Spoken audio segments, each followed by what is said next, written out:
The great faith debate between Christopher Hitchens and Dinesh D'Souza was held last Wednesday to a full house at the Lesher Center for the Arts.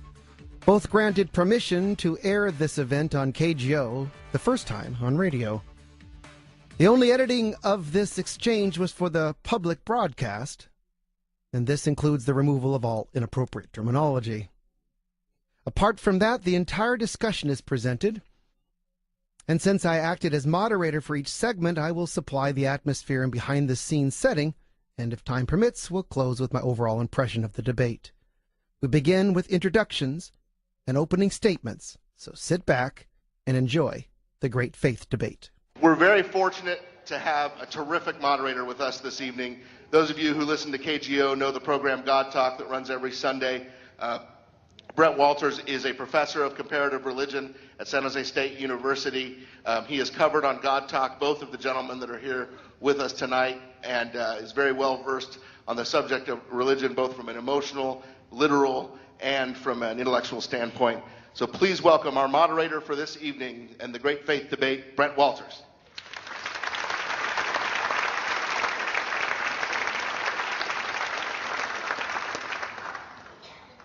Christopher Hitchens was born in Portsmouth, England. He was educated at both Cambridge and Oxford universities. He has been a correspondent and travel writer from more than 60 countries and is a frequent contributor to leading journals.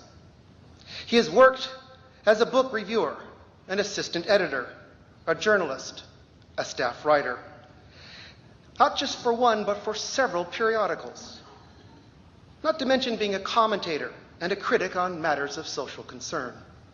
Christopher is a prolific writer with several books to his credit that span a career of more than 4 decades. He is both celebrated and denounced as a member of the New Atheism movement, convinced that organized religion is the main source of hatred in the world. Summarizing his message is one book in particular, a work that has greatly contributed to he being one of the most controversial writers and critics of our age.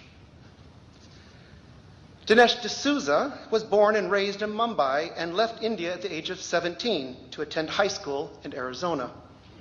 In 1983, he graduated with a degree in English from Dartmouth College. He is a best-selling author, a former senior policy analyst in the Reagan administration, and once served as a research fellow at Hoover Institution at Stanford University. As one of the nation's authorities on international issues, Dinesh was managing editor of Policy Review, editor of Crisis Magazine, and of a Catholic monthly publication. He too has written several books and frequently appears on broadcasts in the news as well as in the media. Last year he became president of the King's College in New York City, a Christian liberal arts institution.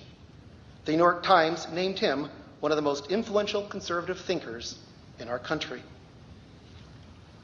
These men will present cases for and against organized religion, its influence on the world and its history, and the impact on current events. Each will explore the social, political, and historical foundations of religious faith. Dinesh's book is entitled, "What's So Great About Christianity?" Christopher's is called, "God is Not So Great: How Religion Poisons Everything."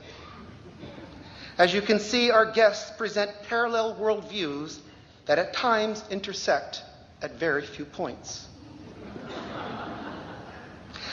Nevertheless, they will present their views, respond to unrehearsed questions, and demonstrate that tolerance of opinion can be the first step toward understanding. This is an evening of meaningful dialogue, an evening of paradox, irony, and conundrum, an evening of probing the questions perplexing humanity. It's an evening at the Lesher Center for the Arts. Would you expect anything less? Ladies and gentlemen, may I have a round of applause for our guests?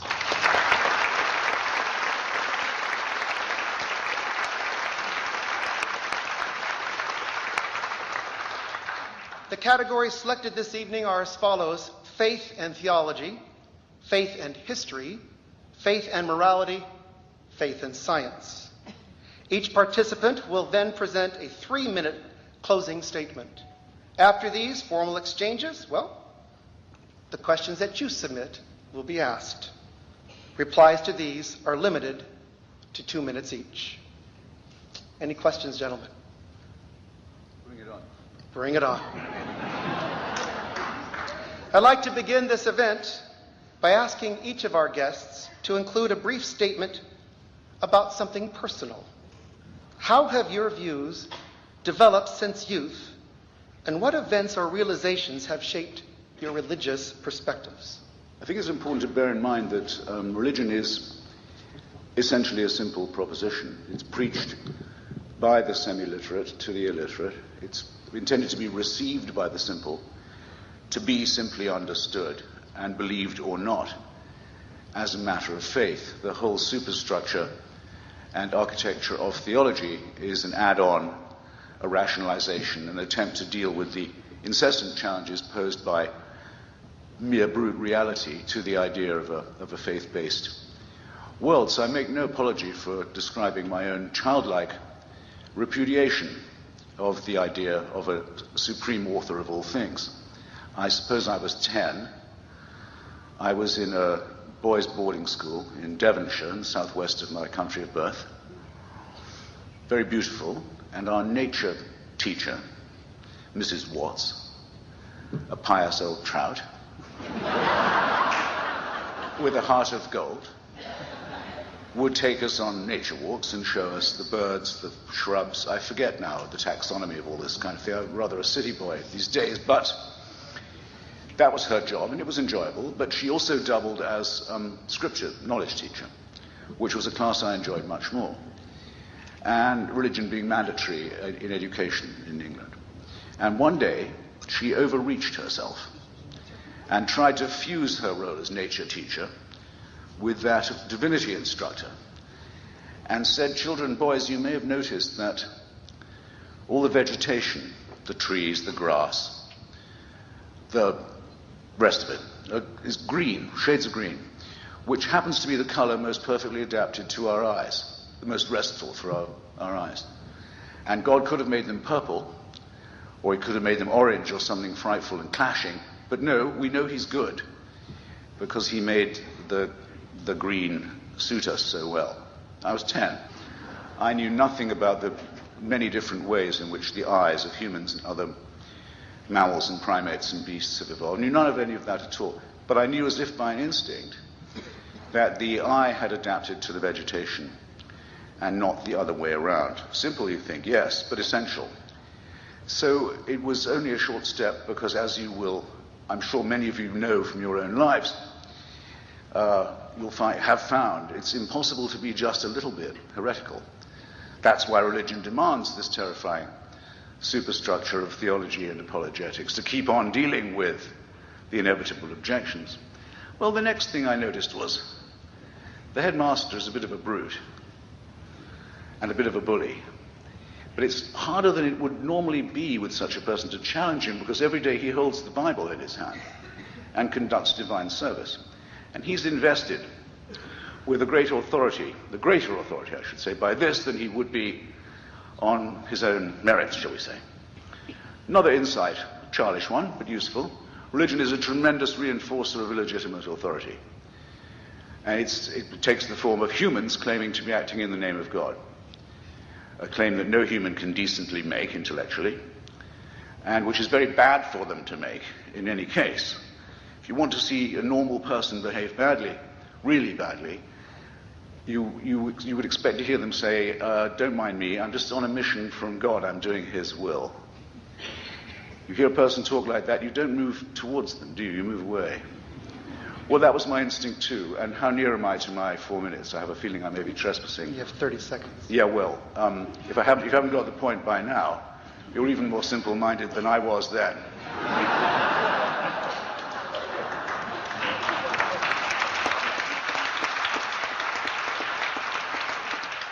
We continue with Dinesh D'Souza's opening comments and his response to Christopher Hitchens and his remarks next on God Talk. I'm Brent Walters, and you're listening to KGO. You're listening to the exclusive broadcast of the great faith debate between Christopher Hitchens and Dinesh D'Souza that was held at the Leisure Center last Wednesday. We have heard Christopher Hitchens opening comments, and now we return to listen to those of Dinesh. It is for me, a very eerie feeling to be up here. Christopher Hitchens and I have debated several times before, but this is actually our first public debate following his announcement of cancer. I've gotten to know Christopher. I've known him for 20 years, but feel for him a great affection, and so find my voice quivering a little bit, because in some sense we are here in our frail condition debating topics that are really critical. When we look at the possibility of death, a possibility that comes to us all, we face the astounding claim by the religious believer that this life is not the only life. Now that's a factual claim. We're going to die, and there's going to be something after, or there's going to be nothing. But we don't seem to be in a good position to know on this side of the curtain what's true. And so it's not, I think, easy to write this off. I was raised in India. Now, my family is Catholic, converted by Portuguese missionaries in the south of India, a small place called Goa. One time I asked my grandfather, how did we become Catholics? And he said, well, it was the Portuguese Inquisition. The Portuguese came with the Bible in one hand and a sword in the other, and it proved to be a very persuasive combination. And it was only later, as I learned a little bit more about the history of India, that I realized that was partly true, but not the full story. The truth of it is a lot of Indians actually flung themselves into the arms of the missionaries. Why? Because they were Hindus, they were in the caste system, they were on the lower rungs of the ladder. And in the caste system, it doesn't matter what your merit is, you're stuck. And so even though the missionaries might have been greedy and imperious and not fully practiced their ideals of universal brotherhood, the very fact that they had these ideals was enough to convince a lot of low-caste Hindus to become Christians. Anyway, as I grew up, I had, I think, an appreciation of the social benefits of Christianity, but I think when I look back on it, I'd call it a crayon Christian. Now, what I mean by that was that having learned my faith at my parents' knee, it was really not Christianity. It was a Christianity simplified to my young mind. And for many of us, that's the Christianity we grew up with. That's the Christianity I brought to America. It's the Christianity I took to the Dartmouth campus at the age of 17. Dartmouth, of course, was founded as a Christian college. So were really all the Ivy League colleges except one, Cornell, was founded as a Christian institution. Dartmouth was actually founded to educate and Christianize the Indians. I sometimes wonder how I got there. I think I misread the catalog, the part about the Indians. The point I want to make is that very often when we enter university life or public life, our faith gets battered. It gets battered by the acid currents of skepticism. And we often realize that the childhood faith that we were raised in, we can't defend in the teeth of these kinds of objections. So I found myself pulling away from Christianity and only rediscovered it, re-encountered it, if you will, in adult life. And I realized that many of the foolish things I'd been taught when I was 5 were true, but had to be defended with a completely different intellectual ammunition than anything that was provided in Sunday school or in church. And so one of the reasons I like to take part in these debates is, in some sense, I feel like in adult life I'm able to bring my faith and reason closer together and able to make the case, or attempt to make the case, for God and for Christianity, but not by appealing to revelation or sacred texts or the Bible, but rather using the vocabulary of reason alone. This is News Talk Radio 810 KGO. I'm Brent Walters. This hour we're airing the great faith debate between Christopher Hitchens and Dinesh D'Souza. Our next topic required a few definitions from both men concerning God, religion, and faith. Dinesh is already poised at the podium, so I ask him questions first. I'm going to ask you 2 questions. I'll start with Dinesh, since you're already at the platform. How does each of you define God as generally implied in the historical and theological concept. What is God? I think that there have been many definitions of God. To me, the best one was given by the medieval theologian Anselm, who basically said God is that than which no greater can be thought. It's a sort of a dense phrase, but it encapsulates a lot. What it's really saying is that if you take the qualities of greatness, omniscience, omnipotence, creative power, beauty, truth, and you extend them, as it were, to infinity, that being, if there is such a being, would be God. So God is, and this is the monotheistic idea of God, not of course the Greeks, the Romans who believed in many gods, the god of the rivers, the god of the oceans, and so on. With monotheism, we have this idea of a single God, embodying, if you will, this perfection. So the author of the universe, the creator of us and our world, and ultimately our judge. Those would be the different, to me, key elements of what it means to say the word God. Since we still have time, would you make a distinction between something that is divine and God?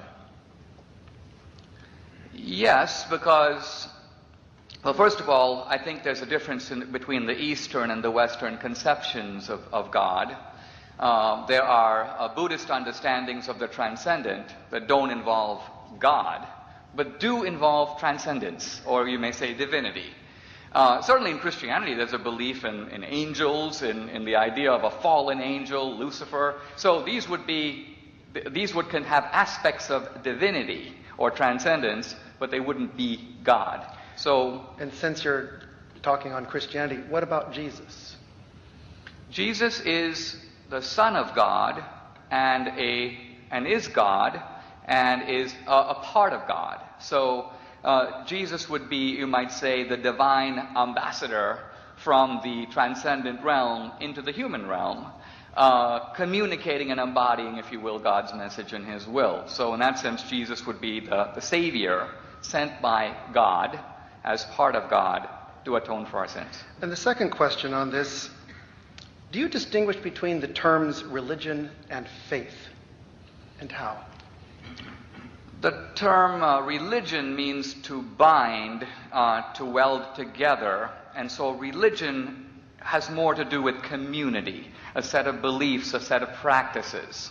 Of course, religions differ. In ancient Judaism, as with modern Islam, religion is a matter of law. It's a way of life. The Quran, in that sense, is a comprehensive book that covers not only theology, but commerce and divorce and inheritance.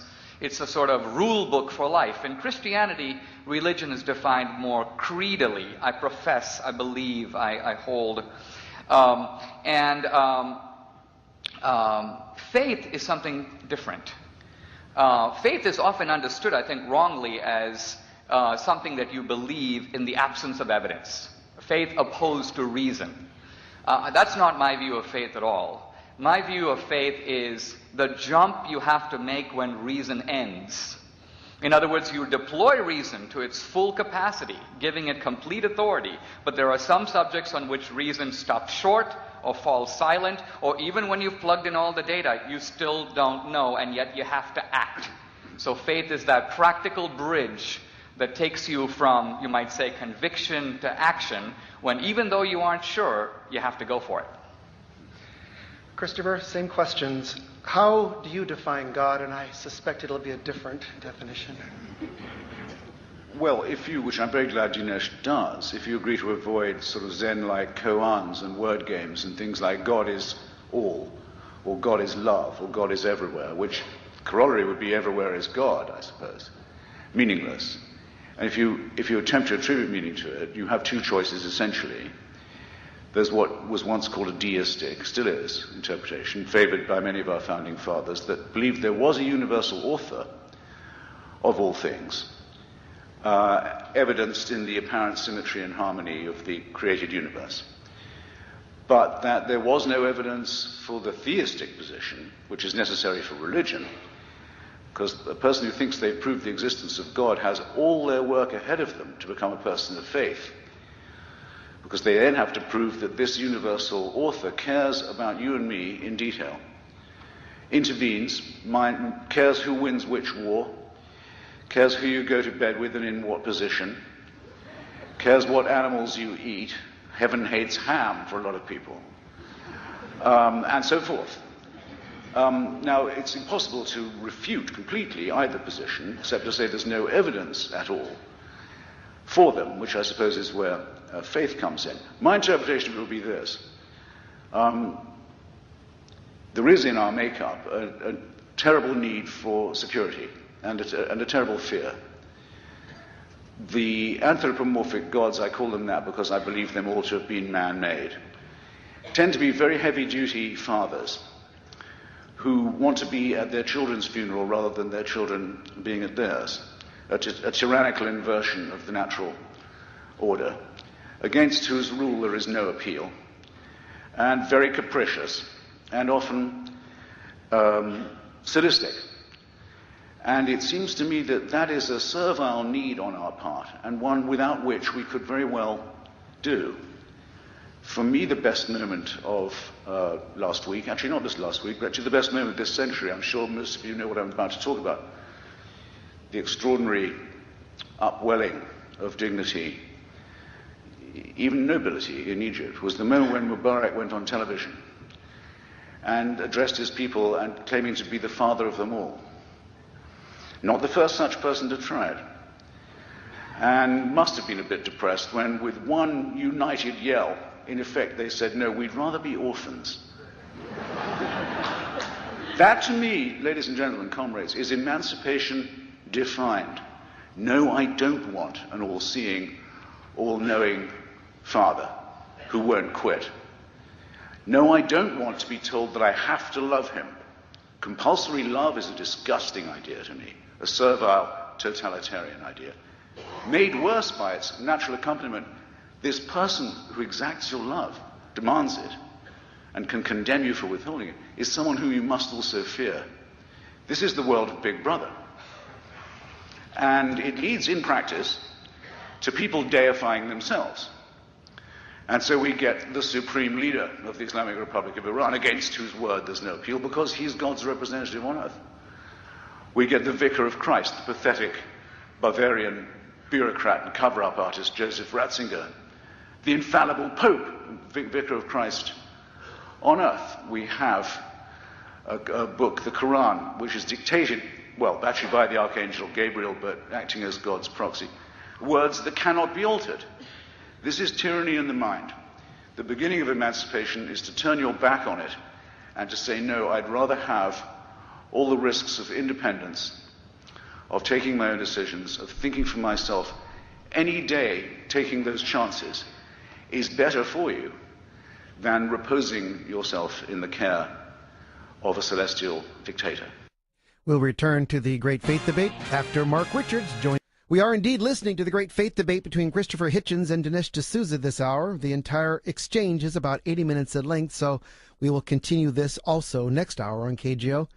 Christopher was about to answer the second question, defining religion and faith. You can have faith without religion, in that you can believe something so much that it's second nature to you. I mean, I suppose things like the likelihood of the sun rising in the east tomorrow. So I would say I have reasonable faith in that proposition. You can put quite a lot of trust in some human beings, or you often feel you have to. But it doesn't take a religious form. It's not superstitious. It doesn't demand a supernatural dimension. Religion, I think, is indissoluble from faith. It has to, so to say, take certain things on faith. And indeed, has been preached very often. You have to have faith in order to believe. The rationalist proposition is, of course, the other way around. You only have faith in what you think has been reasonably experimented with, demonstrated, challenged, and survives the challenges of evidence. So I think if I could make one change in American idiom and vernacular, it would be this. When some personage puts themselves forward for election and announces, as if spreading the fan of a peacock, I'm a person of faith, they expect you to respect that. that is a statement expecting respect and deference. I don't particularly care to be told by someone who wants to represent me that he's prepared to believe a large number of things without any evidence at all. I'm perfectly prepared to find that out about him or her for myself. It's rather alarming that they think it's a clever and nice thing to announce in advance. So again, I think my objections to that whole method of thought ought to be self-evident. Dinesh, we're moving on to faith and history. First question, has belief in a divine being assisted or prevented humans throughout history to advance in culture and understanding? I'd like to answer that question first by saying one word about faith, and that is that we have faith that democracy in Egypt will turn out for the best. Science is based on a kind of faith. Faith in what? Faith in a rational universe. The concept of a rational universe cannot be proven. It is assumed. If we see light and measure it traveling at a certain speed, speed c, 186,000 miles a second, how do we know that light 1,000,000 years ago, or on a star 5 light years away, also travels at that speed? We don't know that. We assume it. And we assume it because we have plugged in a hidden assumption, the orderliness of nature. That is not a discovery of science, but a faith-based premise of science. Now, where did this faith-based premise come from? It came from religion.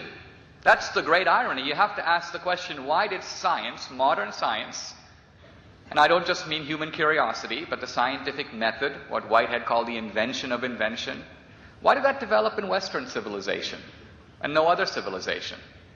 I would argue that it has to do with the Christian idea of a rational God, an omniscient God who created a universe lawfully.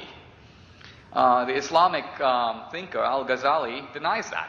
He says the universe has no laws. Everything happens at every nanosecond because Allah wills it. So science develops in the soil of the West, not just because of Christianity alone. There's the influence of Athens, but there's also the influence of Jerusalem, and it's the creative tension between those two that gives rise not just to science, but democracy.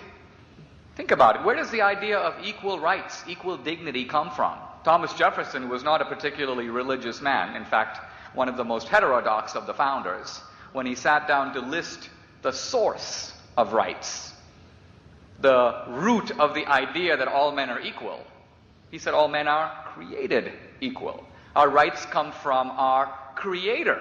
This man of science, of the Enlightenment, could think of no other source for rights than the concept of a transcendent God in whose eyes we are all created equal. And out of that divine equality comes the political idea of human equality. So I think that when we trace not just our religious, but our secular ideas, the dignity of the individual, the preciousness, or as we might say, sacredness, the sanctity of life, the equal dignity of women, even the moral pressure against slavery, a universal institution that only became controversial in one civilization, the civilization historically known as Christendom. So we know why people had slaves. It's really great to have other people work for you for free. That doesn't require explanation. What requires explanation is why this universal practice that was like the family, accepted everywhere, became unacceptable in one civilization because a group of people, Quakers, evangelical Christians, and others, began to say, no, if we are created equal in the eyes of God, no man has the right to rule another man without consent. So this is a little sense of the ways in which I think our secular culture has been fertilized by Christian ideas. I want to break with format for a moment and extend the same question as a rebuttal, if that's okay, Christopher. Again, has belief in a divine being assisted or prevented humans throughout history to advance in culture and understanding? Well, if I may, I'll include a rebuttal. I'm going to go back to him, but I want to make sure you get a chance to respond in kind. Well, just first off, Dinesh, science, which is, I think, was better off when it was called natural philosophy, which it was in Newton's time. Science is a very recent 19th century neologism. By no means postulates a rational universe. I mean, if you just look at the most recent work of Lawrence Krauss, for example, as a physicist, great genius, known to me, I won't say comprehended entirely by me, he's the man who discovered that the Hubble red light shift, which shows that the universe is expanding faster away from itself than we had thought it was doing, it was thought after that discovery that that rate of acceleration would have to decline, if only for sort of quasi-Newtonian reasons. No, it's not. It's speeding up. Very soon, in real time, not in our time, very soon the sky will be almost clear. We won't be able to see the stars anymore. Very lucky we found out about the Big Bang at the time when we did, or we could have missed the whole thing. There's a huge amount of nothingness coming, just as a great deal of nothingness where we came from, and a great deal of chaos and randomness and destruction. One sun, one star, blowing up every single second since the Big Bang and as we sit here. This is not a rational universe. The rational universe idea was the crazy pre-Copernican, pre-Galilean one of the Christian church and others, that the Earth is not just the center of the solar system, which moves around it, but is the center of the created universe and is the home of a specially created species who exist to vindicate their creator.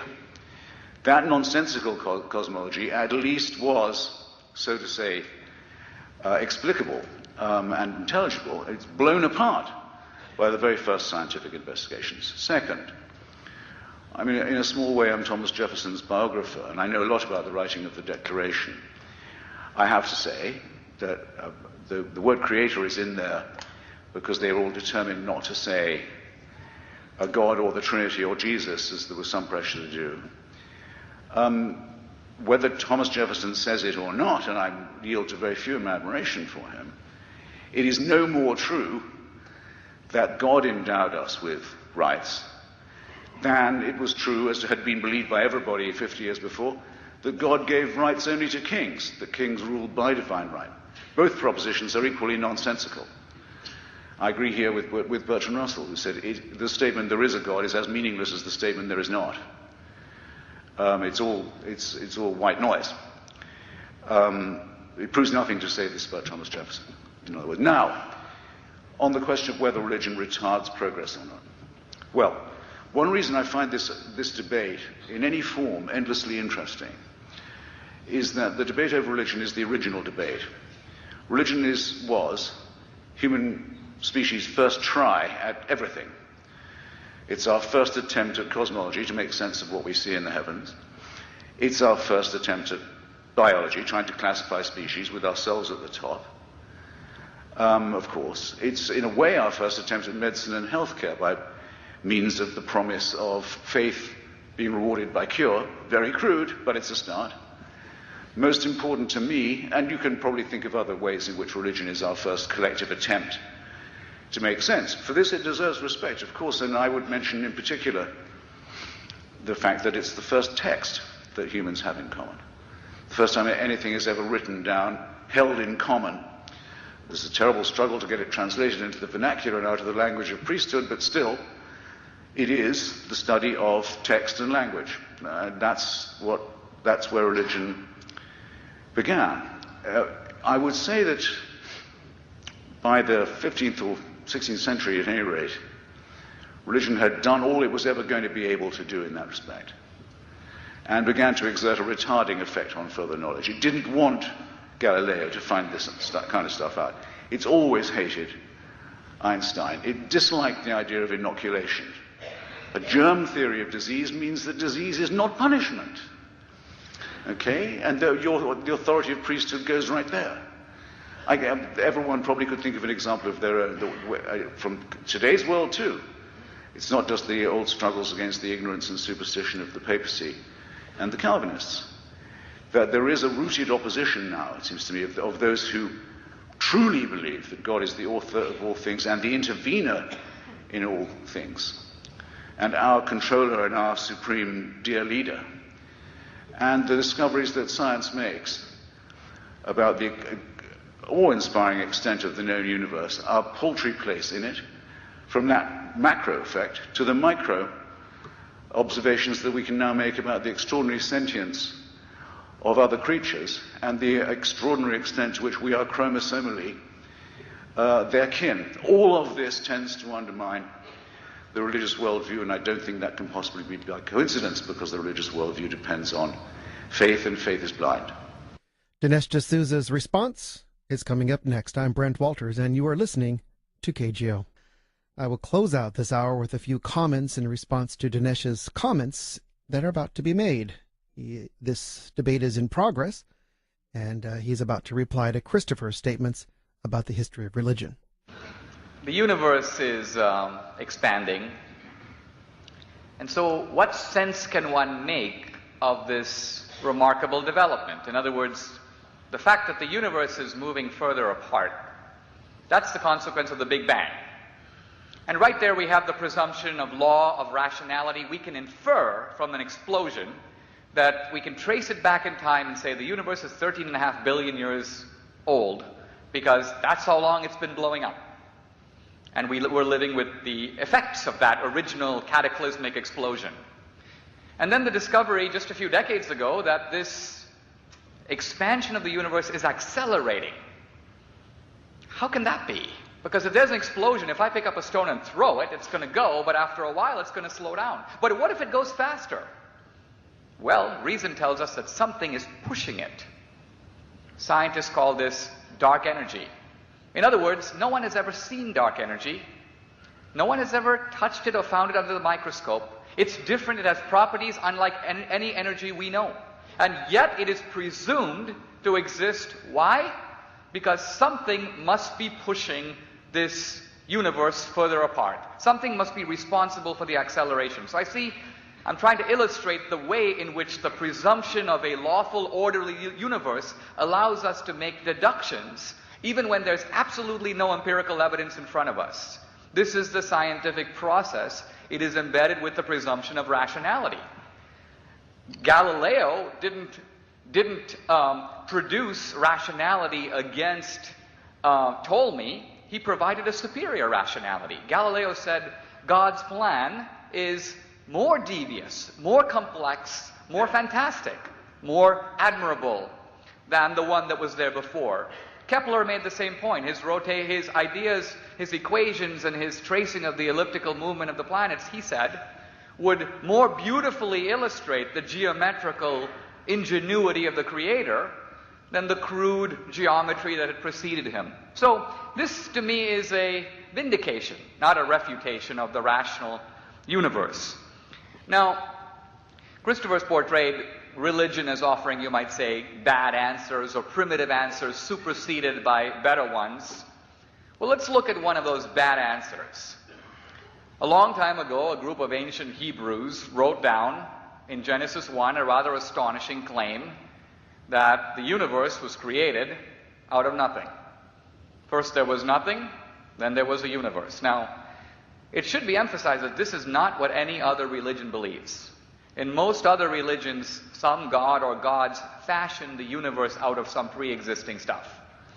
But the Jews said no, there was really nothing. And out of nothing came the universe. Poof. And these ancient Jews did no experiments. They were not scientists. They had no data. They basically said, God told me. For 2,000 years, their point of view seemed preposterous, evaluated by reason alone. In the Newtonian universe, the idea that something could come out of nothing was considered insane.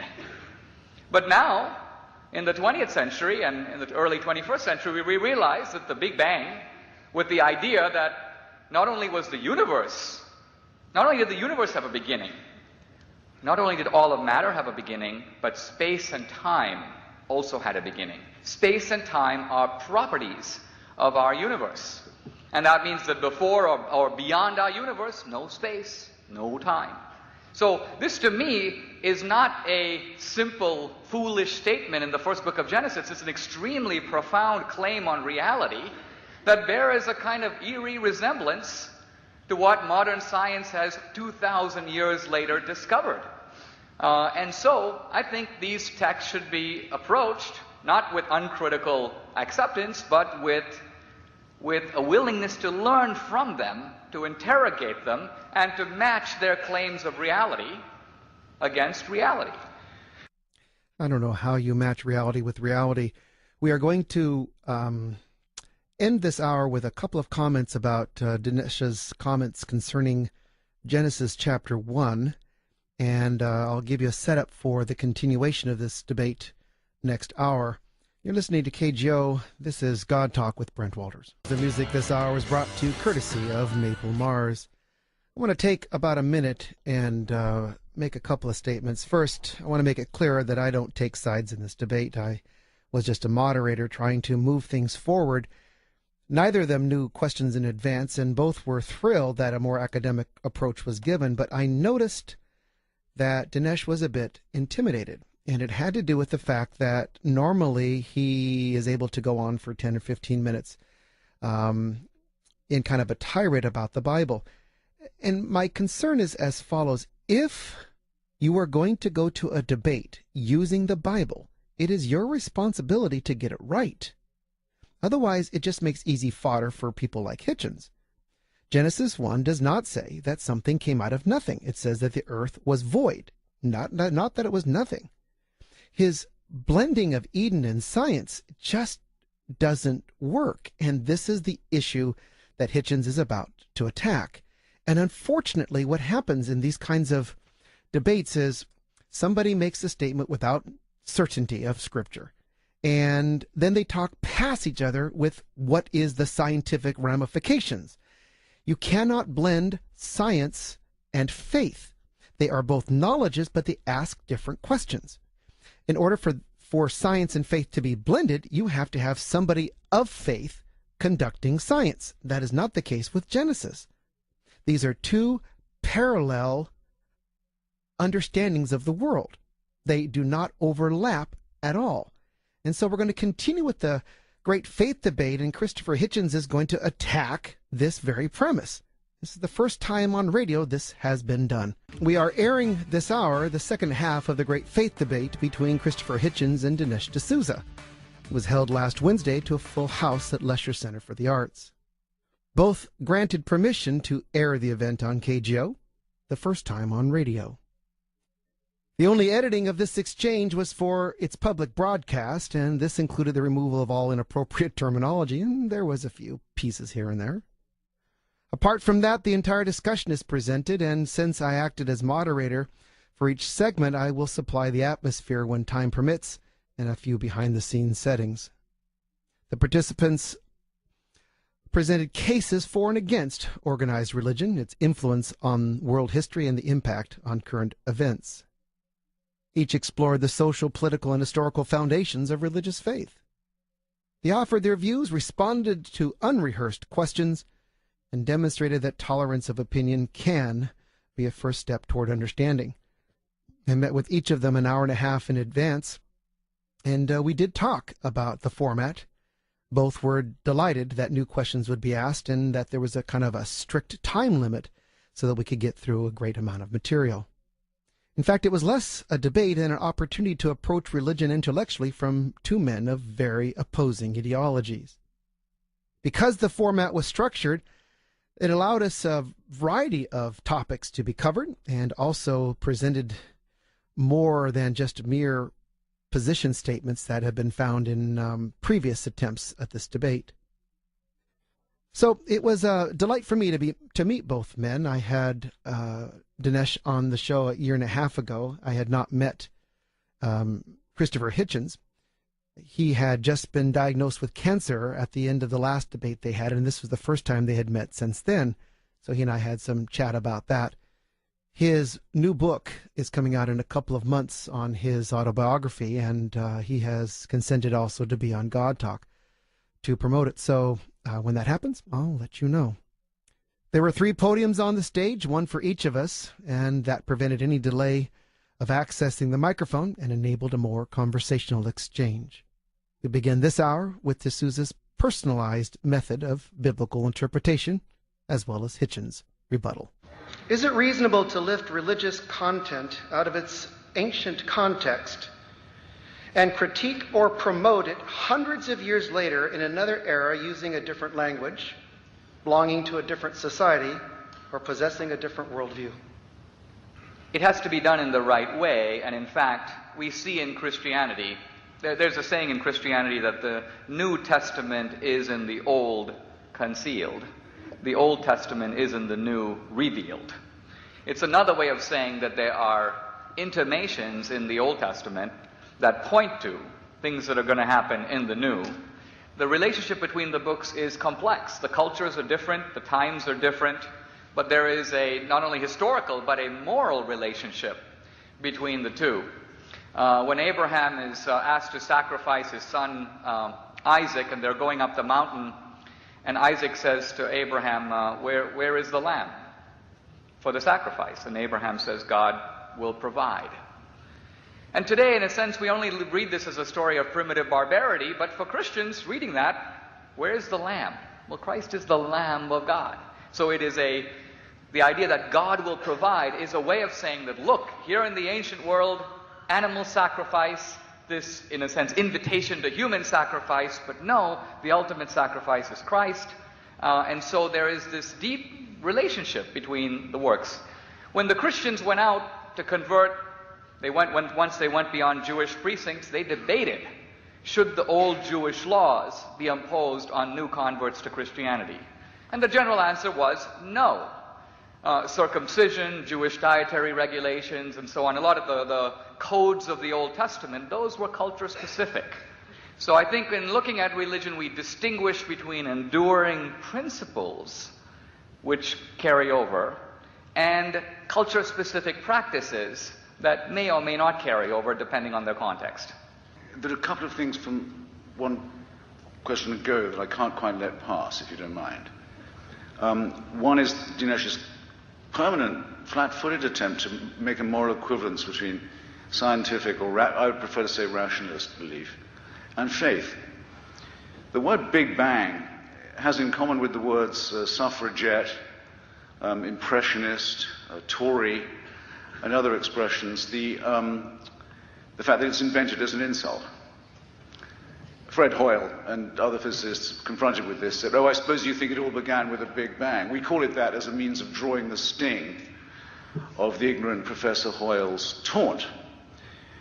And when we postulate dark energy, you have to always include, Dinesh, the term provisional. That's what we'll call it till we're better informed. A man of science, or let's say a man of reason, will do what Professor Haldane did. He said, I believe that without the theory of evolution, nothing makes sense. But with it, an enormous explanatory power is added to our arsenal of knowledge. A proposition I must say I consider myself to be self-evident.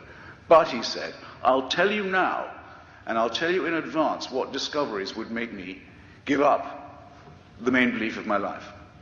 And the trivial example he gave, I think, was rabbit bones in the Precambrian. I don't know. But you tell me any religion that will tell you in advance what, if established, would mean they'd have to give up their faith. You'll ask them in vain for anything like that. That's the distinction. Let me actually pose that question. Dinesh, what would make you give up your faith? What discovery? Well, look, I think that the religious view of reality has a lot of specific claims. The claim in Genesis 1, not only of creation, but in a sense specifying a certain general order of creation. You may say, prophecies in the book of Revelation, about the end times, which include some fairly specific claims. The reunification of Israel, the Jews coming back to their ancestral homeland, pretty clearly asserted as something that will come to pass, leading some people to speculate we are in the end times. But what my point is, whether we are or not, it's a claim on reality. Either it's true or not. One day we'll die, and then we'll know. Well, if there's nothing, we won't know anything. But if there's life after death, we'll be in a position to find out. It is a claim that is a factual yes or no. It's not simply a hypothesis. It is you may say, a claim subject to eschatological verification. We will be one day in a position to know if we were right.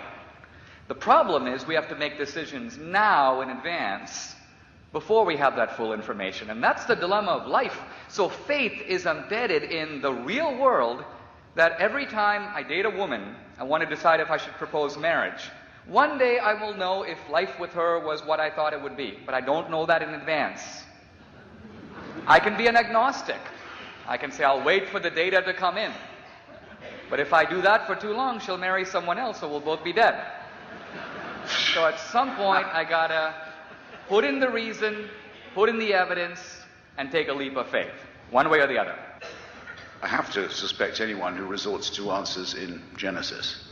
If the ancient Hebrews were smart enough to work out that the universe was created ex nihilo, which it is, and the word created is itself very controversial in that, emerged violently from ex nihilo, nothingness, then why weren't they smart enough to work out that this was not done by someone who did 7 days' work, who made man out of a piece of mud, made woman out of a piece of him, and then told them that if they continued to seek knowledge, a talking snake would come and blackmail them? This is preposterous, Dinesh, and the further on it goes, the worse it gets, as you know. I'd rather listen to your dating game. Here's the difference. Here's the difference between reason and faith, not science and faith. If I hear that a group of peasants in northern Portugal have noticed that the statue of their Virgin Mary has started to weep or nod or smile, I know in advance it's not true, okay? And I know 4 or 5 ways in which that effect can be produced. And I can introduce anyone who challenges me to someone who knows how to produce that miracle. And until there's the smallest reason to believe that that wasn't it, or a hallucination, I don't waste my time saying, well, there are eyewitnesses to this. I take the view of David Hume, which I think is more or less irrefutable. If you appear to see the order of nature, or the rules of the natural order, suspended for any reason, you have no right to assume that they are being suspended, usually in your favor, by the way, and that that is a better explanation than that you are under a misapprehension. That works every time. Now just try and imagine this. Try and imagine any religion that doesn't depend, or didn't depend, or didn't get its start and its power over people originally by miracles and conjury, by making people believe the impossible and attributing it to the divine. The parting of the Red Sea, the feeding of the 5,000, the horse that takes Muhammad on a night flight to Jerusalem, all kinds of wretched, piffle, burning bush, any of which is outdone completely for the awe-inspiring by just one glimpse through the Hubble telescope at what the real wonders and majesty and mystery of the universe are like. And religion has asked us to believe in these peasant fantasies and delusions, and has built a huge superstructure of power out of it, and reason rebels against that out of decency alone. I want to make a couple of comments before we take a break. You cannot interpret into an event 2,000 years later a concept that didn't exist at the time it was written. Every single story has a context. Putting Jesus in the story of Abraham only opens you up to criticism. This is not a fair use of ancient or modern texts. You wouldn't want me to take something you wrote, then describe something 2,000 years from now and impose it upon the text. You want it to have a context. With regard to the statement that certain words were used as insults, well, so was Christian. The term Christian was actually an insult. It was not spoken by Christians, but by Romans. The fact that Dinesh goes back to Genesis 1 baffles me. This story clearly does not reflect reality as you and I know it. When was the last time you were naked and didn't know it, and it didn't involve alcohol? When was the last time a serpent came to talk to you? This is not a reality that you and I know. So going back to Genesis on a debate about faith doesn't make sense to me. One more quick claim. that he makes that surprises me. There is no place in the book of Revelation, no place where it says that Israel will be restored and reunited. That simply is not in the text. Again, it is not a claim on reality. If you're going to use the Bible, you have to know what it says. I'm Brent Walters. You're listening to KGO. We continue with Dinesh's defense of the biblical record as corroborating, even benefiting, scientific knowledge. The result was a heated exchange that delighted the audience and the moderator, and for that reason, I did not intervene or prevent it. Next, we listened to the debate. Living things are made out of mud. And what I mean by that is that if you ponder that statement, it is an extremely controversial claim that there is a relationship between living creatures and inanimate objects. It's one of the most startling discoveries of modern science that the same atoms and molecules that you find in stones and rocks are found not only in trees, but also in antelopes and human beings.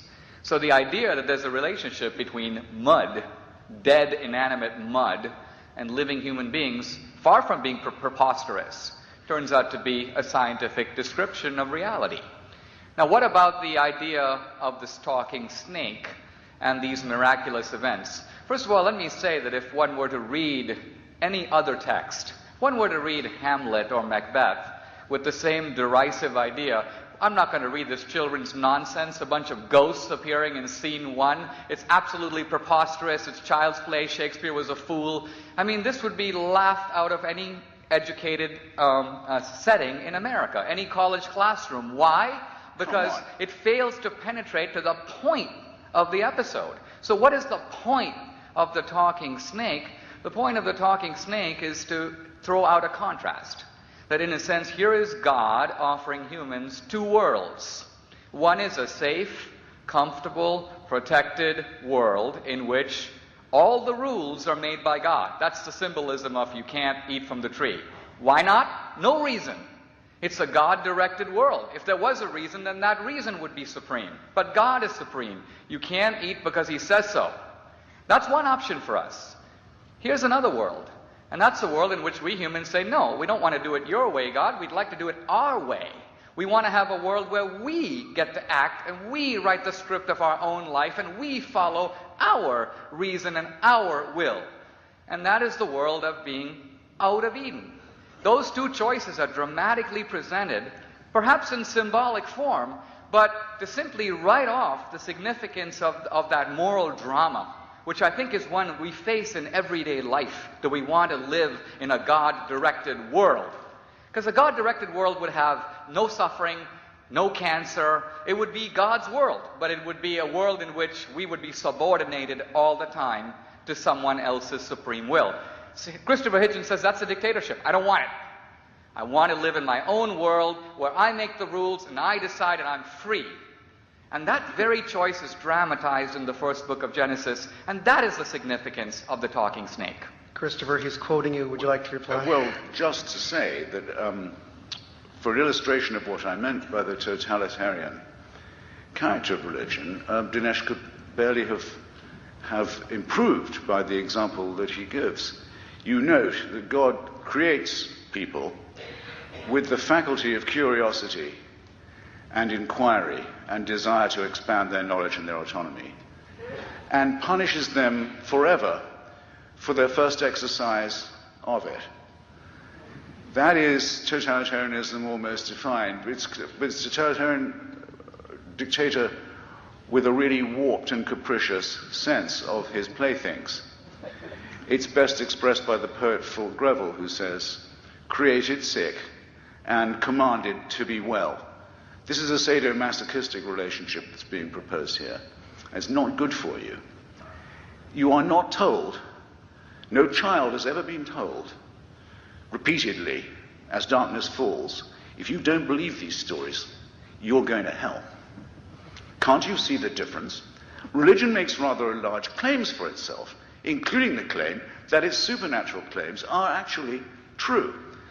And you have the option of declining this, as I do, but behind it then comes the threat. Okay, you're free to decline. but you will have an eternity of pain for your reward. Millions and millions of people had their childhoods hopelessly blighted by this terroristic, totalitarian propaganda.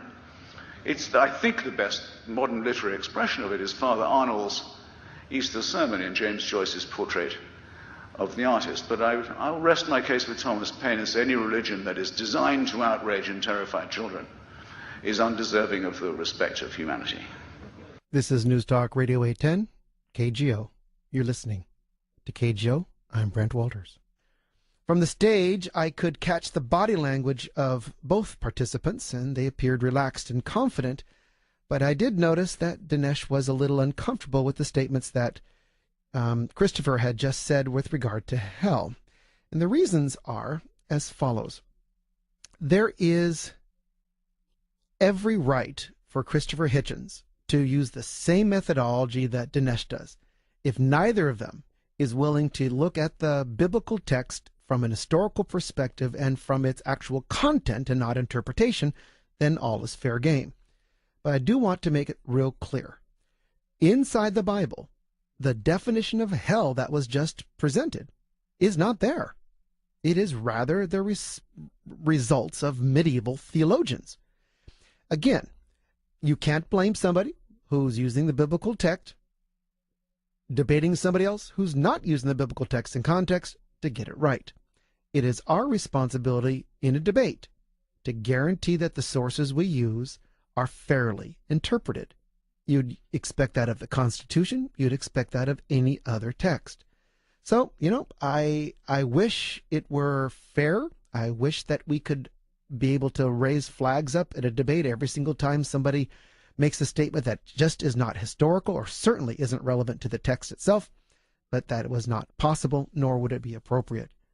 The next section concerns the impact on religion on history, both ancient and modern. So we continue now with the great faith debate between Christopher Hitchens and Dinesh D'Souza. Adam and Eve were not punished forever. They were expelled in their natural life from Eden and given a world in which their will would be respected. Christopher Hitchens bemoans hell and yet has written publicly, I don't want to go to heaven. I don't want to, as he puts it, stand in the line and hand out garlands. He views God as a sort of celestial Kim Jong-il. And therefore, for him to be in heaven would be a kind of hell. And for God to say to Christopher, okay, you don't want to come here, I respect your will, is not a diminution of freedom, but an insistence upon it. It's a divine respect for that radical freedom of human choice, in which if we freely... Remember, the big difference between between a dictatorship, Kim Jong-il, Fidel Castro, is that you have no choice. You do this, and they'll make you if you don't want to. But go right back to Genesis 1. The whole point is Adam and Eve had direct communication with God. Yes, they had curiosity, but they knew that God was supreme. And God gave them this one prohibition. That's it. And still, such is the spirit of the rebellion, I guess, that they said, no, we don't want to do that. We refuse. And God said, all right, if you don't want to worship me, I'm not going to make you. The whole message of Genesis 1 is a message not of celestial dictatorship, but of rather remarkable celestial humbling to human freedom and the creation of a world that can accommodate that freedom, which happens to be our world right now. Christopher, if you could interject your comments with the following question on morality. Yes. Are ethics and morality related to one's belief or denial in the existence of God? Yes, and I'll give you this as an example of that, what I was about to say to Dinesh. By the way, I'm obliged to him for using his time to make so many of my points, sometimes even in my words, as with heaven and hell. But you don't expect people in the audience not to know, do you, that the Christian teaching is that in the fall of Adam, the sin of Adam and Eve, we were all indicted. That's what original sin means. We are all born with the guilt of that rebellious couple, and that guilt can only be washed away if we agree to a human sacrifice by which 1/3 of the Trinity agrees to be tortured to death and then resurrected in order to take away my sins.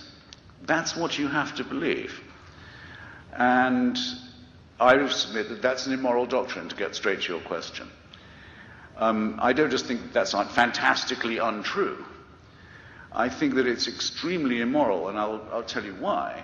Because I think the idea of vicarious redemption as well as collective guilt are both immoral doctrines. I am not responsible for the sins of people who were born in prehistory, if they were born at all. Let's say were born in a legendary time, in the time of prehistory and myth. I refuse the charge made by Christianity that I'm born in sin because of their misconduct, because it's a hideous form of collective guilt of the sort that only the totalitarian mind could invent. But I further, and much more importantly, I think, repudiate the horrible idea of a human sacrifice standing proxy for redemption at second hand, vicarious redemption. I could pay your debt, brother, sister, if I wanted to, and you'd be quit of it, and I'd have done you a service. I could even serve your time in prison if I loved you enough. It's been done. It used to be possible. Or take your place in the army as recently as the Civil War, the war between the states. What I cannot do is relieve you of your responsibility. I cannot say, never mind that, just throw your sins on me and they'll all be washed away. The primitive name for that, and the primitive origin of this obscene belief, is scapegoating, where all the sins of the tribe are thrown onto an animal that then is driven into the desert, taking their responsibilities with it. We use the word scapegoating with contempt. How right we are. This is an immoral and unethical preachment, and it's done untold moral damage. Dinesh, is that how you define redemption? And I'll have the same question with you. We are responsible for no one's sins other than our own. On the other hand, our sins are such that no real atonement for them is really possible. What I mean by that is, let's say, for example, that I have wronged people by, let's say, hurting them or insulting them or demeaning them, torturing them. How do I atone for that? How do you atone for it? You stop doing it? I won't be rude and mean and cruel anymore? But that's not an atonement. You shouldn't be doing that in the first place. You haven't atoned for what you did. You simply agreed to stop doing it. So here's my point. Here we are as human beings flung into the world. We are Darwinian creatures struggling for survival and reproduction. And yet we all know that within us is a most unusual creature. Adam Smith calls him the impartial spectator. And this is the hidden, secret voice of conscience that acts against our self-interest and says, in effect, you want to do this to gratify your impulses, you want to do this, but no. And this voice has no coercive authority, but unquestioned moral authority. So we live on two levels. We live on the level of the real world, that's where we are now, and yet, through our inner beings, we can all envision a better world, a kind of higher world, a world of goodness and justice and truth and beauty. All political utopian movements of reform are based on that distinction between the way things are and the way things ought to be. So there's this chasm between reality as it is and reality as it ought to be. And every religion, and even non-religion, is based upon the question of how do we get from here to there? How do we bridge the chasm? Now, most religions, I will say, have a simple formula, and that is you build a ladder. You build a human ladder of codes and commandments and dietary regulations and the rest of it, and human beings can ascend step by step to this higher level. You may not get there, but you can get a little bit closer.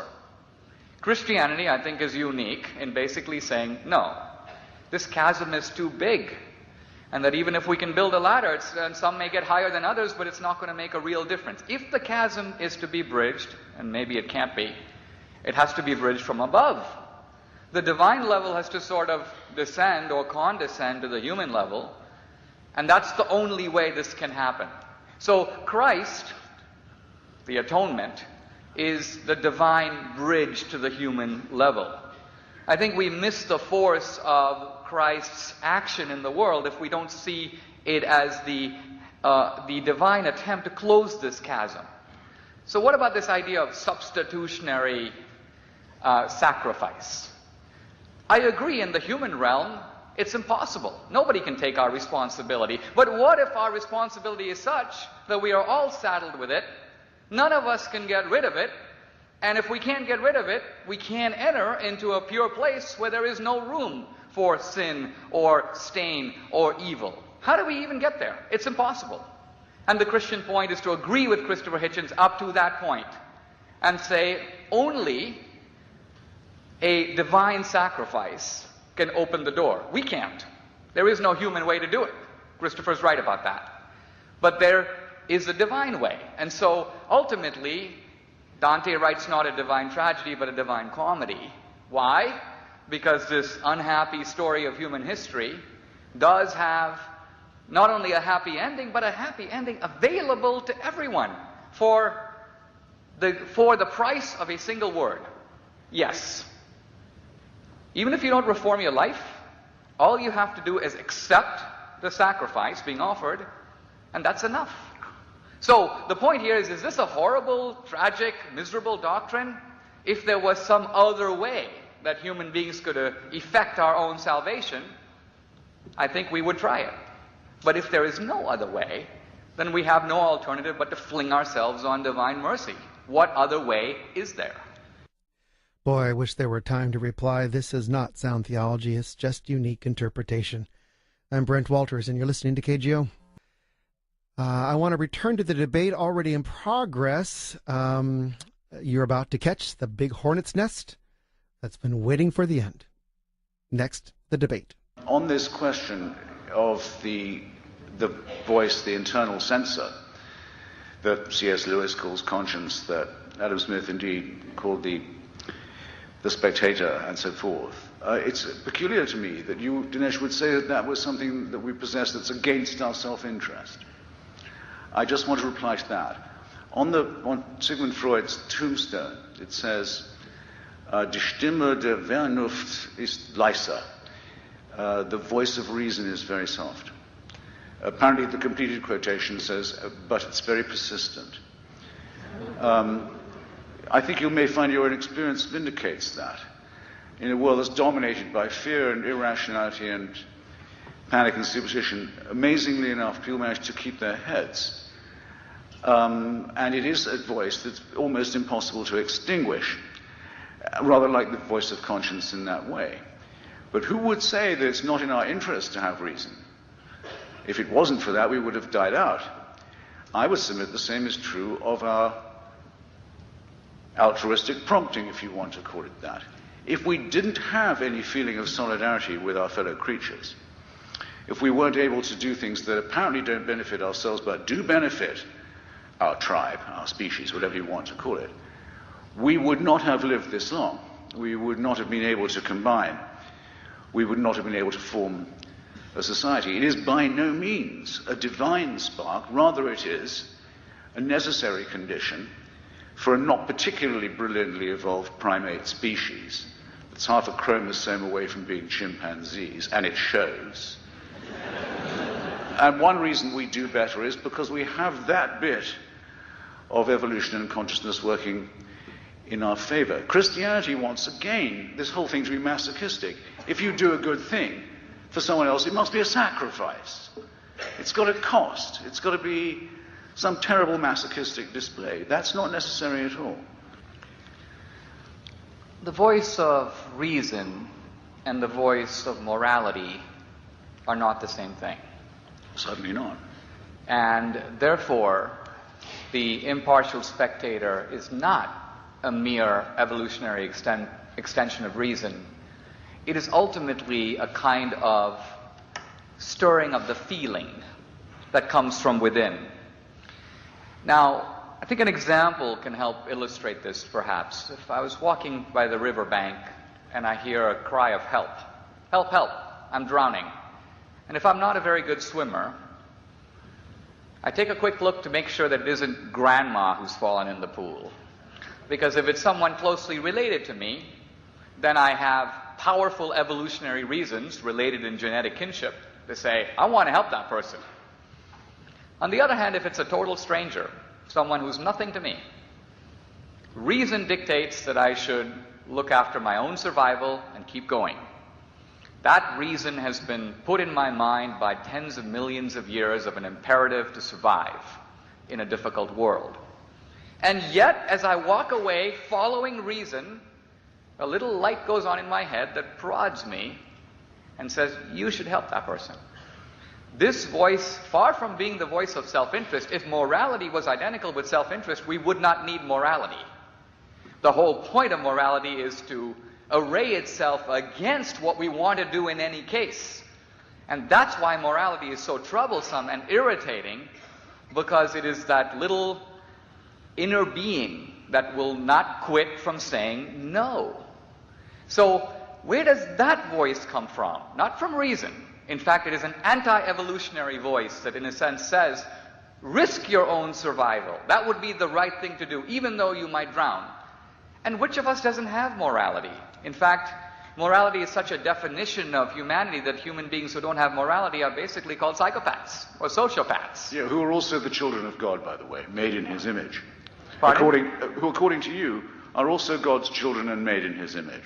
Why does this design perforce include so many sociopaths who are indifferent to other people and unaware of their existence, and psychopaths who positively enjoy violating all the rules of decency? Because human faculties can break down and get perverted. It's not a refutation of being in the image of God that you lose your moral faculties, or the moral faculties are perverted by child abuse or some other form of torture. Or don't have them in the first place. But I didn't say that morality and reason were the same at all. I just said that they're both inextinguishable, but they're both very useful to us, and without them we wouldn't have survived. I'm not proposing a reductionist theory of morality as simply functionalist, but it's not possible to consider it soberly if you think of it as a compulsory sacrifice demanded by God for your fellow creatures, that you have to love them as you love yourself, an impossible injunction to obey. Of course, which you'll always be guilty, therefore, of disobeying, so you're always in terror of being punished for that. Why do you make this huge superstructure of amoral speculation when there's a perfectly clear, I would almost want to say scientific, natural philosophical explanation that's perfectly satisfying without this coercion? Well, I think our positions are so close that I almost have to pull myself away from what you're saying. You're saying, when I was growing up in India, we learned a proverb, the tears of strangers are only water. And I think that idea, which seems very cruel to us or insensitive, really reflects the universal and in fact the Darwinian idea that we feel sympathy in concentric circles. Our family is closest, and then our relatives, and then our neighbors, and then our tribe, and then our country. And then Adam Smith says that if tomorrow we learned there was a horrible famine in China, we would all bemoan it for about 5 minutes and then resume eating our dinner or our breakfast. Why? Because our human sympathies don't extend that far and can't hold. So here's Christianity making, if you will, an inhuman claim, and that is we owe a debt even to the stranger, that we are universally linked as brothers. Now, what I would say is it impossible? Yes, it is. And yet, without that idea, is the UN Declaration of Human Rights, the idea of the equal dignity of humans, the idea that if there's a famine tomorrow in Haiti, we should respond, even though those people are nothing to us. All of those ideas are traceable to this imperious, ridiculous, inhuman command, and yet our civilization, even our secular values, are parasitic on that very same command. You act as if the term reciprocity was never invented. It's not reciprocity, it's universal brotherhood. Well, universal brotherhood is a more emotional way of putting it. And when I was a socialist, which I was for many years, one of our favorite subjects was the way the British National Health Service never runs out of blood and has never paid 1 penny for a donation. And it still is, a pleasure for me to go and give a pint. And I'll give you my reasons. One, I don't actually lose that pint. You have a lie down, nice strong cup of working class brown tea, and some water, and very soon you've regained that pint, but someone else has got one. So that's a very rare thing, a free, I won't say lunch, unless you're very peculiar. But a benefit that is, as it were, shared by all. Second, as it happens, I have a very rare blood group, and I very much want there to be enough blood in that bank when I might need it, which the other day I very suddenly did. But third, there's no doubt about it, I got pleasure from doing it. Can't tell you why. Don't feel I have to.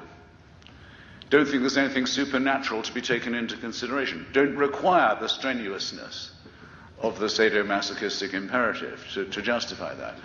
I expect there are enough humanists among you simply to know what I mean by it. Why make that more complex than it need be? I'm Brent Walters. You're listening to KGO.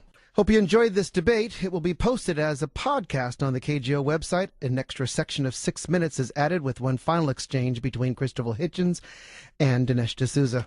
If you'd like to receive our newsletter informing you about the show, future dates, as well as speaking engagements, just send me an email at kgogodtalk@yahoo.com.